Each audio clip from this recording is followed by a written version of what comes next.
Olá pessoal, aqui é o professor Edson Pinzon mais uma vez com você.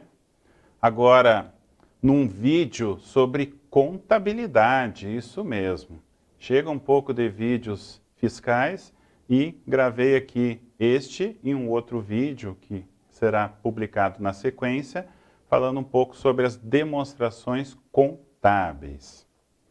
Neste vídeo, iremos abordar sobre a estrutura base da tua DRE, a tua demonstração de resultado do exercício, ou apenas demonstração de resultados, e fazendo aqui uma conciliação entre a atual redação da Lei 6404, que é a Lei das SAs, com as normas brasileiras de contabilidade vigentes. Ponto de partida da tua DR ou DRE passa a ser a receita líquida, isso mesmo.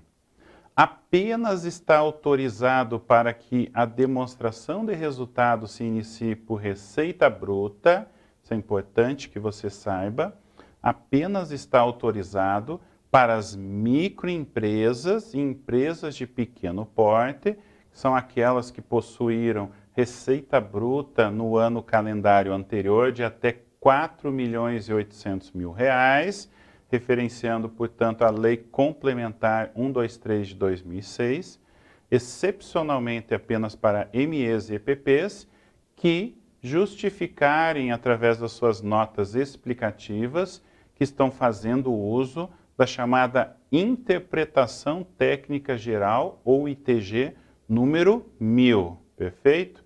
Relacionada à resolução do Conselho Federal de Contabilidade.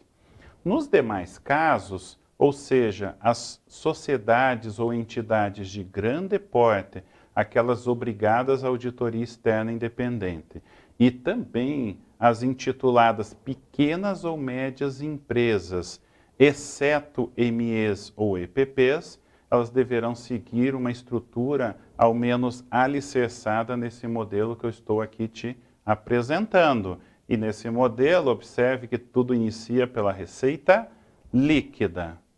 Bom, mas simplesmente se inicia pela receita líquida, não se apresenta ao usuário final as informações de como se obteve a receita líquida? Sim, aí nós veremos inclusive num outro vídeo, a respeito das notas explicativas, de que, havendo o início da DRE pela receita líquida, é obrigatório constar uma nota explicativa fazendo o detalhamento de como se obteve a receita líquida. Logo abaixo a receita líquida, nós temos o custo das vendas. Eu tenho observado, lamentavelmente, principalmente em empresas de menor porte, a ausência desta linha na demonstração de resultados. Ou, quando ela consta, ela não consta um valor, digamos, fidedigno. Por quê? Porque, infelizmente, muitas entidades e muitos profissionais não vêm efetuando a chamada contabilidade integrada e coordenada de custos. Por esse motivo, principalmente algumas indústrias e empresas prestadoras de serviço acabam tendo a sua DRE, digamos assim, não totalmente confiável, porque essa informação do subtotal que vem a seguir do lucro bruto, ela não é plenamente aceitável, ok? Acaba-se muitas vezes incluindo uma série de custos das vendas ou serviços incorretamente, logo abaixo, dentro das chamadas despesas operacionais. Dentro das despesas operacionais, lembremos que pela Lei 6404 ainda está vigente a segregação entre as despesas com vendas ou comerciais e as gerais ou administrativas. Veja que aqui eu coloquei um detalhe autorizado pelas normas contábeis, que não sendo SA, ou seja, não havendo a necessidade de se atender à lei das SAs, pode-se adotar uma outra forma de se segregar as despesas operacionais, levando em conta normalmente função e natureza. Também é bastante usual aqui que nas despesas operacionais se faça algumas segregações, tais como, por exemplo, os honorários ou remunerações da diretoria e do conselho de administração, isso até no intuito de deixar mais nítida essa informação, ou até mesmo valorizar a respectiva nota explicativa.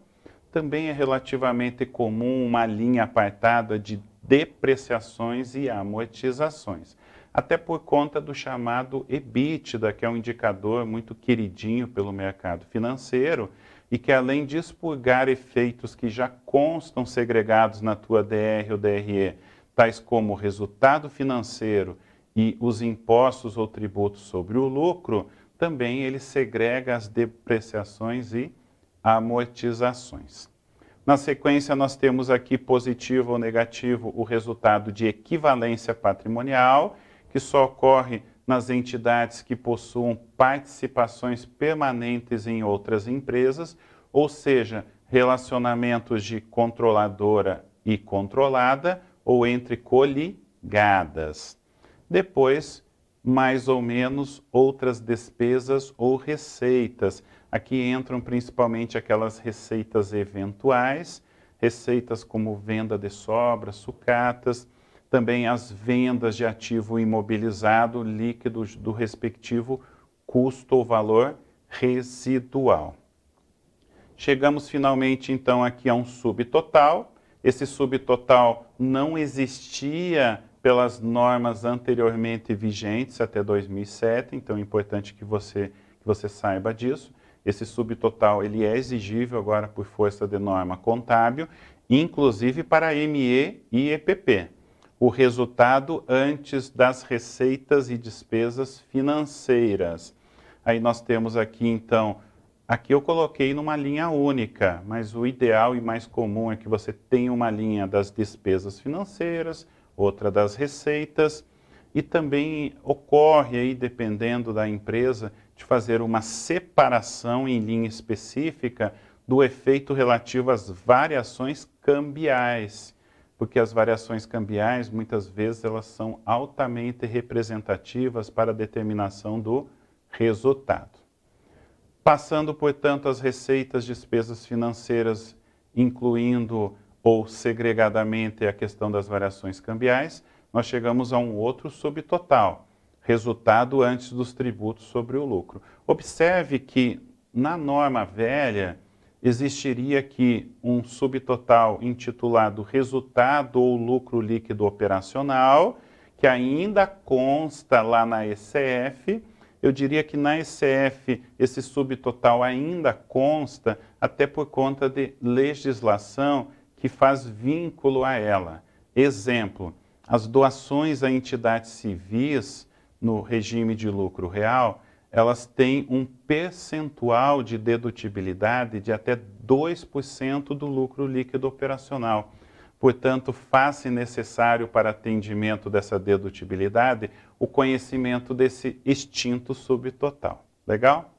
Muito bem, chegamos então aqui direto a resultado antes dos tributos sobre o lucro, imposto de renda e contribuição social. Não existe mais pelas atuais normas o chamado resultado operacional, menos os tributos sobre o lucro, IRPJ e CS. É bastante conveniente que você faça segregação na DRE entre o que é o IRCS correntes, que é o efetivamente apurado para ser recolhido, do chamado IRPJ e CS diferidos, que é aquele ajuste matemático para atendimento ao regime de competência, conforme o CPC 32. Chegamos então finalmente, após a redução dos tributos sobre o lucro, ao resultado líquido do período. E aqui a norma contábil pede que, em relação a esse resultado, haja uma segregação do que é resultante das chamadas operações continuadas, das descontinuadas. Isso é muito relevante até para a análise do leitor externo dessa informação. Muito bem, pessoal. Então, esse era o recado que eu queria te passar através desse vídeo, fazer uma rápida análise dessas linhas que compõem a tua DR ou DRE, e fazendo uma combinação, uma conciliação entre a atual redação da Lei 6404 em relação às normas brasileiras de contabilidade. Te vejo em um próximo vídeo. Obrigado.